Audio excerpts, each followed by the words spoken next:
seasons. He will now share the backfield with Christian McCaffrey. Robinson, getting adjusted to his new role, had this to say. I respect, everybody. I respect the room. I respect C-Mac, but I'm a competitor. I come here to compete. I come here, I'm ready to do my thing just as well as, Christian ready to do his. So, my job right now is just to compliment him the best way I can, and we're going to be the best duo in the league.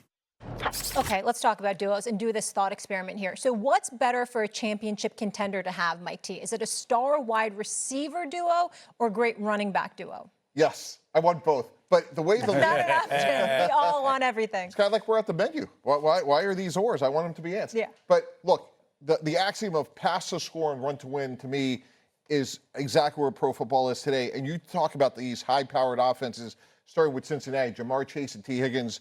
Let's give them a lot of credit. They signed to extensions. I think that is the way the league is set up now. You need to score. You need to have difference makers on the outside. And look, at the end of the day, there's just more running backs available than there are great receivers. So to me, because of the way they call pass interference, the way they officiate games, I think getting a difference maker on the outside is really want to start from a team building standpoint. Yeah, I'll take the different approach. I think, having the running duo is better. I think you look at the top teams rushing the football, those teams have found their way in the postseason. And I look at, and here's a marker I look at as far as, I know it's a passing league, but look at some of these top quarterbacks that we have in the game. Does Josh Allen have a top wide receiver? No. Does Patrick Mahomes have a top wide receiver? No. Lamar Jackson? No. But you know what they do have? They have top rushing attacks. And those rushing attacks that go along with their quarterback leads them deep into the postseason. So I'm going with rushing attack. Me, it would always be the passing attack. It would always be those two wideouts because I think that strikes the level of fear. You understand that you can't, you just can't ignore. Obviously, you're an elite running back. You're like a Saquon Barkley. You're like a Derrick Henry or whatever. You load the box. You do what you can to negate the run, force them to throw the football. But if you got an offensive line that can give you decent protection, and you've got, like, let's use Cincinnati as an example with Chase and Higgins. My God, it strikes fear in everybody, and I like that fear factor. For me personally, when I think about Robinson, getting back to him for a second, led Washington and rushing over the last 3 years. More importantly, he's been a reliable weapon. Christian McCaffrey, he's missed at least 10 games due to injury in 3 of the last 5 years. So you're the 49ers. That's a security blanket you just acquired, okay? So that's going to bode well for them. But I got news for you.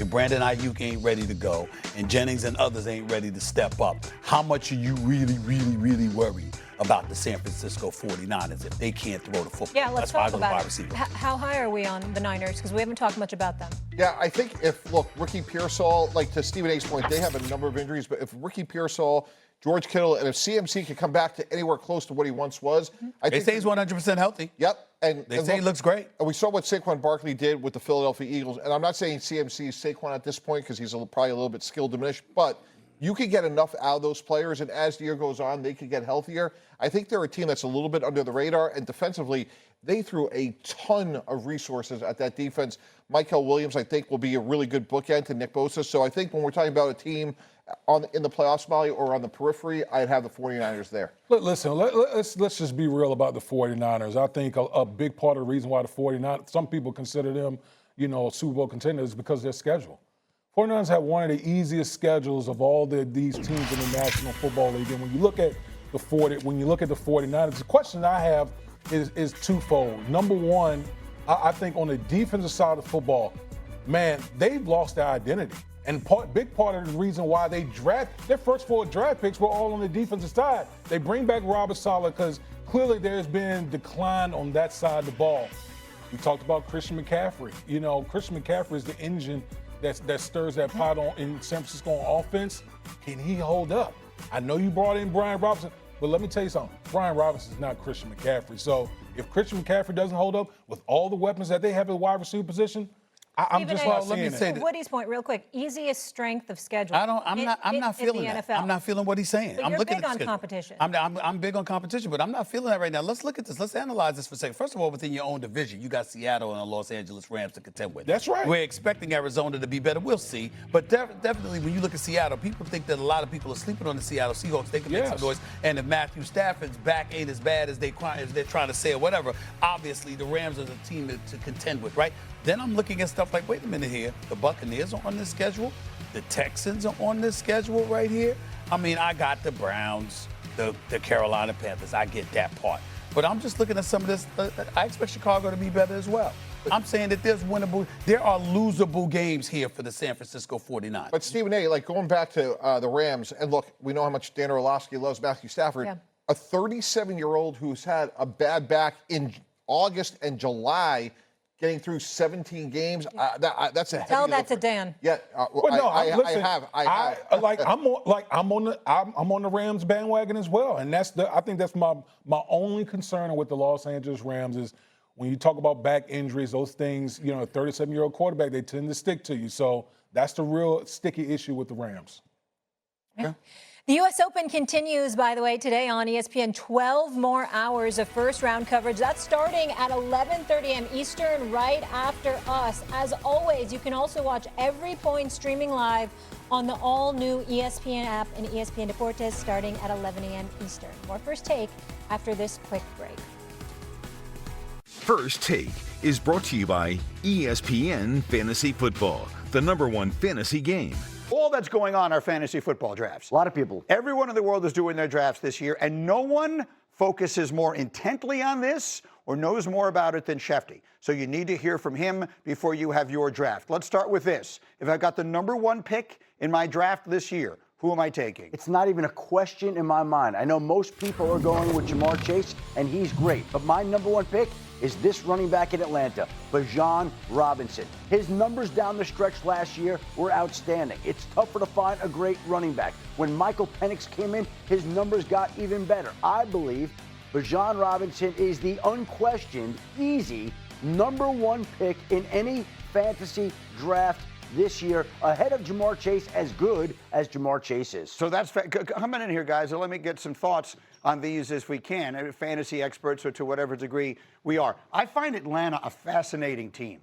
I don't know what to expect. If you told me they're going to disappoint, I feel like they've been disappointing the last several years. Yeah. But with Penix, if he can unlock not just Robinson, who obviously has been terrific, but Drake London and Kyle Pitts, if he ever turns into what he was projected to be, Falcons, I think, could be a sleeping giant. Greeny, think about all the high draft picks that the Falcons have used on offensive players, from the quarterback, Drake London, Kyle Pitts, Bijan Robinson. Their offensive line, they have one of the better offensive lines in the National Football League. Like, this Falcons offense should be, with all that talent, should be a top 10 offense. But Greeny, to use your term, seeking big news, their right tackle, Caleb McGarry, is going to miss a lot of time. I'm an expert in right tackle durability issues, and that's the blind side of Michael Penix. His backup, Storm Norton, is also hurt. Michael Penix needs good protection to be effective. That means you have to run the football more and use more screen passes, and that's where Bijan Robinson comes in as the #1 pick. We were talking about this around the desk yesterday, and Ryan Clark just turned to me and goes, he's going for 2 Gs this year, meaning a combination of running and receiving over 2,000 yards. So they were all on board with Bijan Robinson. Let's go to quarterback and a mid-round quarterback. Let's say some of the big names are off the board. I'm looking for a mid-round quarterback. Everybody knows how good and valuable Lamar Jackson, Josh Allen, Jalen Hurts, Jaden Daniels. And Joe Burrow are in fantasy. But if you get past that tier of quarterbacks and looking in the mid-tiers, the Denver Broncos quarterback, Bo Nix, came on last year, started slow, picked up speed, and Bo Nix, of course, in this offense, with Evan Ingram added in there, with R.J. Harvey added in there, with this team being another year in Sean Payton's offense, Bo Nix should be that much more experienced, that much more productive, and as a mid-round pick, obviously Bo Nix has a chance to really shine. Greeny, what about Baker Mayfield? I mean, Tampa Bay the last couple of years been top 5 offense. Emeka Egbuka, all-time leading receiver in the Ohio State history. I know Chris Godwin's hurt, but I think they're going to... He's also missing his left tackle, Tristan Wirfs, right, for the first couple of years of the year. So these are interesting questions here. Do you expect, so sometimes with these young quarterbacks, you never know. Sometimes it's a linear progression. Is Bo Nix going to become, I mean, if he is Drew Brees but bigger, meaning in that offense, but, you know, I mean, Bo Nix a big guy, obviously. He played a ton of college football, yeah. So maybe him hitting the ground running isn't that much of a surprise. Do you like the trajectory that you expect from Nix and the Broncos this year? I do. There's a couple of things I like about Bo Nix. Number one, he played a ton of college football. Then you I have believe he made the most starts of any college quarterback in NCAA history. Yeah, he's played a ton of college snaps. That's number one. Number two, you got Sean Payton. You got one of the best offensive minds in football as your head coach / play caller. They've added weapons around him. Usually you make your biggest jump from year one to year two. I think Bo Nix is going to make a huge jump this year. Yeah, so for those who don't speak fantasy the way you guys